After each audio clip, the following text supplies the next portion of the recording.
আমি একটা কবিতা কাল রাতে লিখে ফেলেছিলাম, লিখতে লিখতে কবিতাটার নাম লিখেছি ভণ্ড পীর, কলমে আমি আইনজীবী শাহাদাত শাহ। আজকে মানুষ জেনে গেল তুমি ভণ্ড পীর, চটি চাটা পছন্দ তোমার, দুর্বল ছিল শির। যাকে তুমি চোর বললে এখন হলো সাধু, এডাল ওডাল ঘুরে ঘুরে পেলে কত মধু। কাকে বলছি জানেন তো? সাধারণ সম্পাদক। দরবারের কলঙ্ক তুমি ধান্দাবাজ আশিক, দরবারের কলঙ্ক তুমি ধান্দাবাজ আশিক।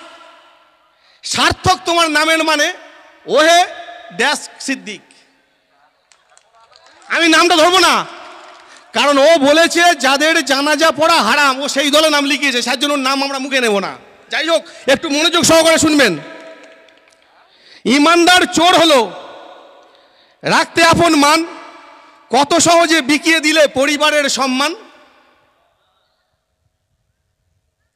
28 বছর এবাদত তোমার হলো আজ মিথ্যা, এতদিনের ফতোয়া দান সবই গেল বৃথা। নাগা চেকিং হবে না আর পার পেয়ে গেলে, যে থুতু ফেললে তুমি তাহাই গিলে খেলে। লজ্জাবোধ হারিয়ে তুমি চড়লে ডুবো তরি, সবাই মিলে তুলবে খাটে, বলবে হরি বল হরি। যাই হোক, নমস্কার, ভালো থাকবেন। এই পর্যন্ত আমার বক্তব্য আমি শেষ করলাম। অনেক বক্তা আছে, চেয়ারম্যান এসে গেছে, তারা বক্তব্য দেবেন। ভয় দেখাচ্ছে, শুনে রাখুন, ওয়াকফ নিয়ে আন্দোলন হবে, ওয়াকফ নিয়ে মিছিল হবে, ওয়াকফ নিয়ে গুলিগুলি হবে। যদি আপনি এবং আপনার পুলিশ প্রশাসন আমাদের আইএসএফকে বাধা দান করেন, আপনারা যে ভাষায় কথা বলেন, আমরা আইএসএফ সেই ভাষায় কথা বলতে প্রস্তুত। আপনি জেনে রাখুন, আপনি যেটা জনমানসে প্রচার করছেন যে ওয়াকফ নিয়ে আন্দোলন করলে হিন্দু মুসলমানের মধ্যে দাঙ্গা বেঁধে যায়, আপনি হিন্দু মুসলমানের মধ্যে ডিভাইডেড করতে চাইছেন। আমরা আইএসএফ কি বলি জানেন? তোমরা যারা লাউ বলো আমরা বলি কদু, তোমরা যারা লাউ বলো আমরা বলি কদু, আমরা যাকে দরবেশ বলি তোমরা বলো সাধু। তো ন্যাচারালি আমাদের মধ্যে কোনো বিভেদ নেই,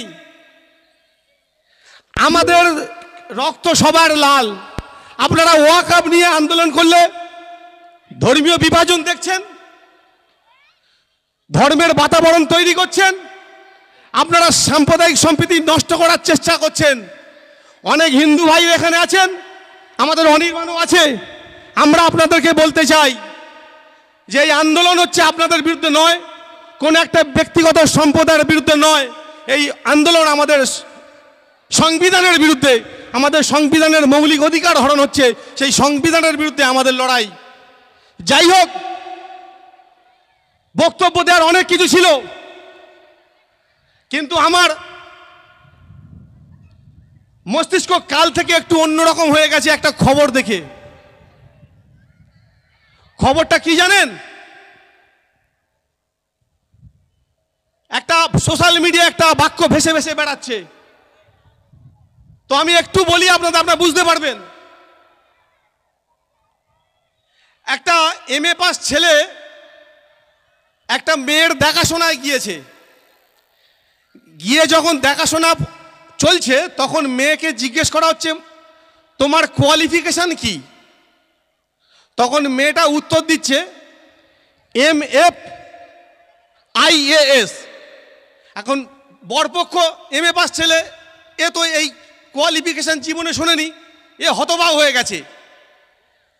যাই হোক, বিয়েটা হলো।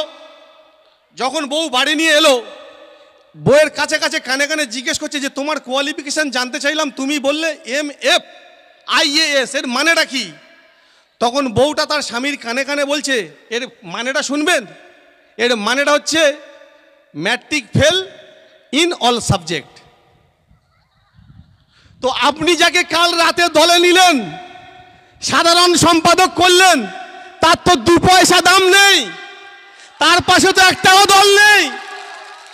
আপনি কানা ছেলের নাম পদ্মলোচন থেকে নিয়ে নিলেন, আপনি পদ্মলোচন লেখা আছে বলে নিয়ে নিলেন। আপনি ওই পদ্মলোচন হোক আর ওই সিদ্দিকী হোক, নওশাদ সিদ্দিকী আটকাতে পারবেন না। নওশাদ সিদ্দিকী তুরুপের তাস, আমরা সামনে তাকে সামনে রেখে 2026-এ ভোট বৈতরণী পার হবো। আপনি যাকে নামান মার্কেটে, আমরা বুঝে নেবো ইন্ডিয়ান সেকুলার ফ্রন্ট। যাই হোক, বক্তব্যের কলরব দীর্ঘায়িত করব না, শুধু একটা কথা বলে শেষ করব,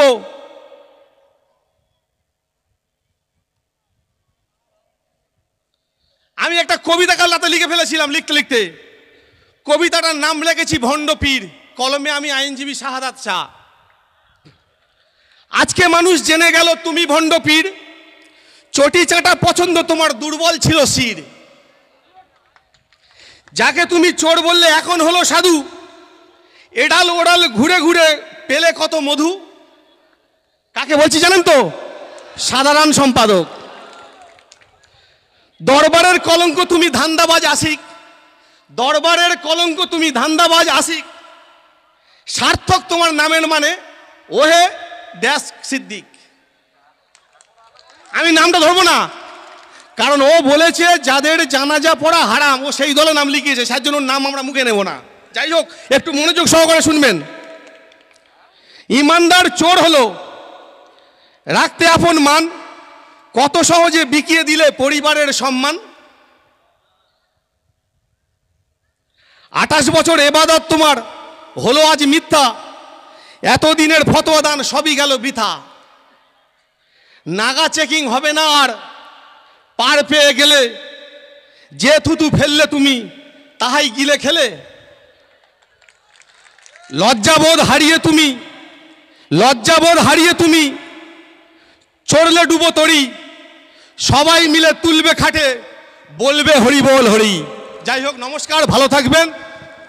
এই পর্যন্ত আমার বক্তব্য আমি শেষ করলাম।